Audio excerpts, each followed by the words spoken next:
দেখো 6 নম্বর বার্ষিক শতকরা মুনাফা কত হলে 13,000 টাকা 5 বছরের মুনাফা আসলে এত টাকা হবে, এই জাতীয় অঙ্ক, তাই না? তাহলে মুনাফা দেখো আছে আমাদের কত, এখানে 18,800 কত 50 নাকি, বিয়োগ 13,000, কত দিব 13,000, এটা থেকে এটা বিয়োগ করলে কত হয়, বা এখানে দেখো তাহলে কি এখানে কি দেওয়া আছে, পি দেওয়া আছে, পি কত দেওয়া আছে 13,000 টাকা, তাই না? এত টাকা। আর কি দেওয়া আছে বলো তো, এন কত 5 বছর, তাই না? আর কি দেওয়া আছে, আরেকটা দেওয়া আছে, আই দেওয়া আছে, আই কত দেওয়া আছে, এই যে না 5,850 টাকা।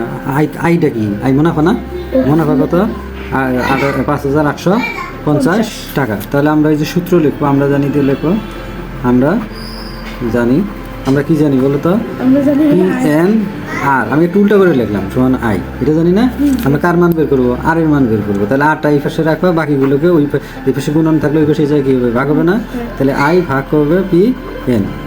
এখন আয়ের মান কত বলো তো, 5,850 টাকা, আর পি এর মান কত 13,000 টাকা, 13,000 না, 13,000 গুণন এন এর মান কত 5। তাহলে আমরা এই শূন্য কাটাকাটি করবো, তাই হবে না? পার্সেন্ট কীভাবে করবো দেখো, এই যে 5,850, তারপরে গুণন দেবো, উপরে 100 গুণন দেবা, আর এই যে 5 তেরং কত 65, তাই না? 65 দিয়ে কটা শূন্য, 2টা শূন্য না, গুণন 100 দেবা। এই 100-র জন্য আমরা পার্সেন্টেজ দেবো, এই 100-র জন্য কী দেবো, পার্সেন্টেজ দেবো। তাহলে এই শূন্য কাটবো, এই শূন্য কাটবো। তাহলে আমরা যদি 585 যদি 65 দিয়ে ভাগ করি, কত অ্যান্সার কত আসলো, হ্যাঁ বলো? তাহলে দেখো এই যে এই 100-র জন্য কী দিব, পার্সেন্ট, আর এটা ভাগ করলে কত হবে 9, আর এই 100-র জন্য দিব পার্সেন্ট। তাহলে আমাদের উত্তর কত হবে 9%, এটাই আমাদের অ্যান্সার। তাহলে এই অঙ্কটা আবার রিফ্রেশ দেখো। তাহলে মুনাফা, আমাদের যে মুনাফা আসল দেওয়া আছে, তাহলে মুনাফা বের করে নেব। তাহলে আই সমান আমাদের 5,850 টাকা। আবার এন দেওয়া আছে কত 5 বছর, আর আসল তো দেওয়াই আছে। তাহলে আমরা জানি সূত্রটা খালি আমরা একটু উল্টা করে লিখছি, যে পি এন আর সমান হলো আই, তাহলে আর সমান আই বাই পি এন।